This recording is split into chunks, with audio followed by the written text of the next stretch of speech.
আসসালামু আলাইকুম। আশা করি সবাই ভালো আছেন। আলহামদুলিল্লাহ আমি আল্লাহর রহমতে ভালো আছি। তো মেয়েকে বলছিলাম মানে বাদ্য সেতে সে বাদ্য শিয়ে আর তার কোনো খেয়াল নাই। তারপরে আমি রান্না করে যেয়ে দিয়ে ভাত একদম নরম হয়ে গেছে। তারপরে আমি আবার ভাত বসিয়ে নিলাম।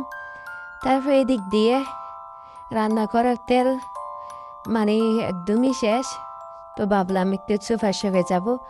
তো তারা দুই বোনে রেডি হয়ে নিচ্ছে। আর এদিকে দেখেন আমার মেয়ে বলছে, আম্মু আমাকে না গোলাপি মানে অরেঞ্জ কালারের কিলিপের সাথে একটা অরেঞ্জ কালার জামা কিনে দিয়ে সে আমাকে কিলিপগুলো দেখাইছে।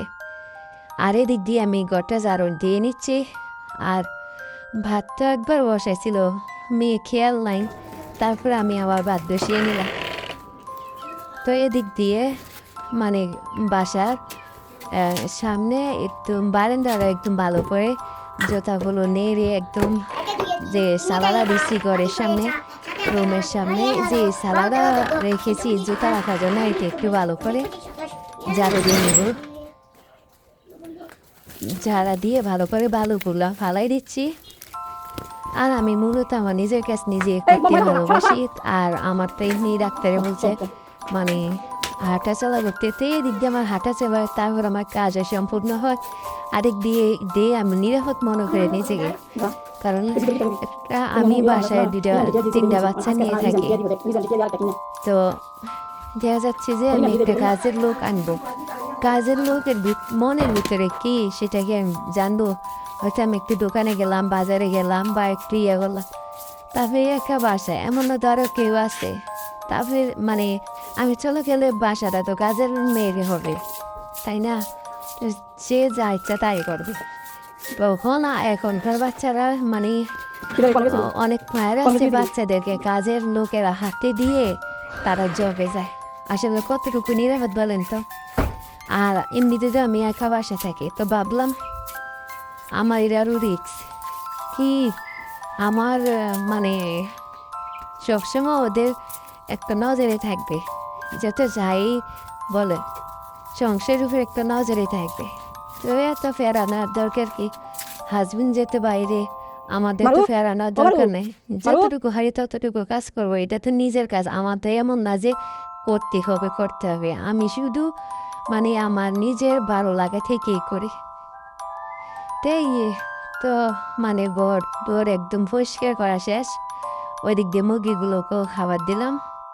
তারপরে এখন কালকে বিছনা চাদরগুলো দিয়ে রেখেছিলাম, এগুলা শুকাতে দিলাম সকালে। আর আজকের আকাশটা অনেক সুন্দর। আসলে আকাশটা দেখলে আমার বড় মনটা ভালো হয়ে যায়। তো এখন রোদ, তার সাথে আবার বাতাসও আছে। তো এই বিছনা চাদরগুলো রুমে নিয়ে আসলাম, এনে এরপর একটা বেডশিট বিছিয়ে নিলাম।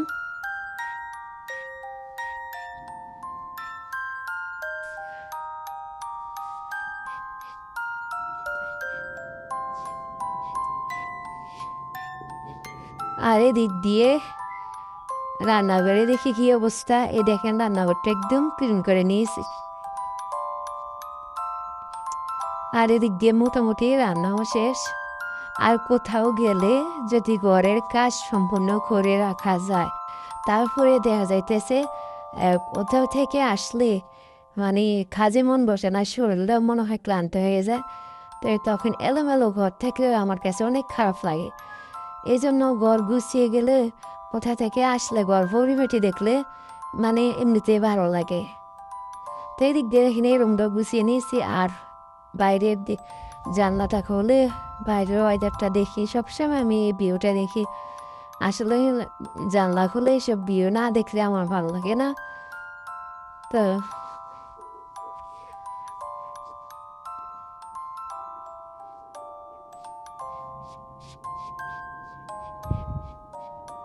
আর এদিক দিয়ে 2 ঘন্টা রেডি হয়ে বলতেছে, আম্মু আসো না কেন।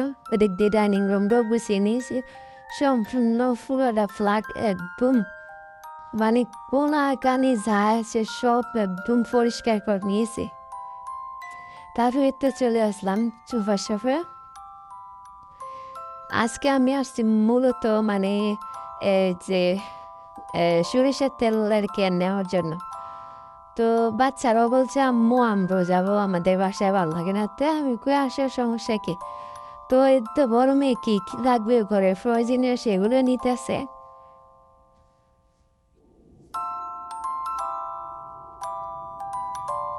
তো এগুলো নেওয়া হয়ে গেছে, এখন আমরা প্লে করব।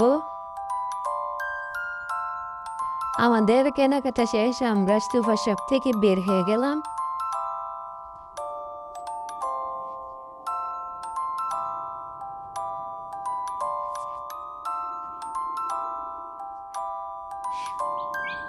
আর এদিকে মানে পরিবেশটা অনেক সুন্দর। আমরা বাসায় চলে আসলাম। এখন প্রথমে একটা সরিষার তেলটা নিয়ে নিলাম, তারপরে মেয়ে পাস্তা নিল আর আমি নিল। তারপরে এখানে 2 কেজি রিন হুইল পাউডার নিলাম।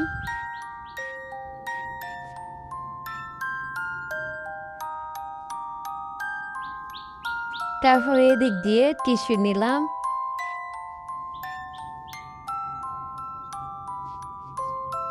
তারপরে এদিক দিয়ে মানে 2টা মুগ ডালের প্যাকেট নিলাম, মানে এগুলা কেজি করে 2 কেজি। তারপরে 2 কেজি মানে ঋণ নিলে মানে 250 গ্রাম সার্ফ এক্সেল নাকি ফ্রি, ওইটা দিয়ে দিল ওনারা। তারপরে এখানে একটা রুম স্প্রে নিলাম, তারপরে নারিকেল তেল, তারপরে এখানে যে রিমোটের ব্যাটারি, তারপরে একটা ডিএস লাইট, তারপরে আরেকটা মানে নবরত্ন তেল নিয়েছে। একটা একটা সুপার শপের খরচ।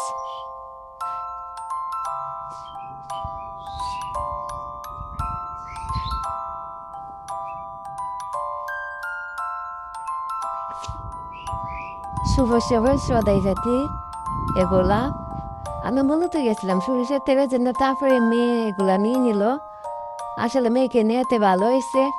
তারপরে এদিক দিয়ে দেখেন ছেলে নাকি দিল, এই দেখেন। তো আমি যে ডাইটে আছি বাচ্চা বাবা জানে তো, মানে ফ্রিজের কিনতে গিয়েছিলাম দোকানে একদিন, ভালো ফ্রিজেরটার দামে ছিল মানে 1200 থেকে 1400। তখন আমার হাজবেন্ড বলছে তাহলে ওনার মানে আমাদের এদিকে একটু মানে হজে গিয়েছে, তো আমার হাজবেন্ড তো মদিনায় থাকে, ও বলছে আমি ওইখান থেকে খেজুর ফাটাবো, সমস্যা নাই, তুমি এখান থেকে আর কেনা দরকার নেই। তো এখন দেখেন ও মানে 5 কেজি খেজুর ফাটাইছে। আর একটা খেজুর দেখেন কত মোটা আর অনেক সফট আর মিষ্টি। তারপরে এখানে 1 বোল খেজুর নিয়ে নিলাম। তারপরে 2টা ডাব শ্যাম্পু, আর আমরা বরাবরই ডাব ইউজ করি, আর ক্রিমও ডাব, তারপর শ্যাম্পু ডাব এগুলো ইউজ করি। আর এ দুটোই মানে প্রয়োজন ছিল। আর এমনিতে উনি সবসময় লুক পায়, যেহেতু মদিনা আছে, যে কোনো সময় যে জিনিসের প্রয়োজন হয় পাঠিয়ে দেয়। তারপরে মানে বাজার থেকে সেটা হচ্ছে তারপরের দিন সকালবেলা। তো ভাতগুলো না একদম নরম হয়ে গেছিলো, ভাবলাম এতগুলো ভাত ফালাবো কেন, কিছু একটা দেখি করা যায় কিনা। তারপরে ভাবলাম এই যে বিটাটা দিয়ে একটু বিট করে নিই, বিট করে মানে আরও একটু নরম করে মিক্স করে নেই যে চালগুলো আরও ভাতগুলো ছিল এগুলা। তো এগুলো এখানে বিট করে নিয়েছে। আর আমার মেয়ে বলছে আম্মু আমি করবো, আমি করবো, যে দুষ্টামি করে আমার সাথে। তারপরে এখানে আরেকটা বলে আরও কিছু পরিমাণ ভাত নিয়ে নিলাম। তারপরে এখানে আবার ফুড কালার দিয়ে দিলাম, দিয়ে আবার এগুলো একটু ব্লেন্ড করে নিব। এত ব্লেন্ড করে শেষ আমি ছাদে চলে আসলাম। আর ছাদে আজকে অনেক রোদ, এত এগুলো এখানে শুকার দিয়ে নিয়েছি। দেখি এগুলো শুকানোর পরে কী অবস্থা, আপনাদের সাথে শেয়ার করবো কী অবস্থা। দেখি এখন শুকার দিয়ে নিলাম। তারপরে মানে বরাবর তো আকাশটা অনেকই ভালো লাগে, অনেক সুন্দর লাগে। তারপরে এখন বাসায় চলে গেলাম। বাসায় যেয়ে ভাবলাম আবার আজকে পেঁয়াজ খেতে ইচ্ছে করছিল, মানে এখানে ডাল করে নিচ্ছি। তারপর ওই দিক দিয়ে মানে পেঁয়াজ দিয়ে বাজতে দিয়ে দিছি। আর এখন দুপুরবেলা তো ভাবলাম একটু আমরা মাখা খাই। আর আমার মেয়ে বলছে আম্মু আমরা মাখা না বেশি টক, আমি আসা না খাইতে পারবো না। তাহলে কি করবো? আমি বললাম কি করবো, তুমি এখানে একটু শসা দিয়ে নাও তাহলে টক কমে যাবে। আমি আসলে তো এটার একটা ভালো বুদ্ধি। তো এখানে আবার শসা দিয়ে নিলাম, দেওয়ার পরে ও মাখিয়ে নিয়েছে কাসুন্দি দিয়ে, তো গুঁড়ো মশলা দিয়ে লবণ দিয়ে। তারপরে শসা দেওয়াতে আসলে অনেকটা টক কমে গেছে। তো বাচ্চাদের বুদ্ধিও মাঝে মাঝে নিতে হয়।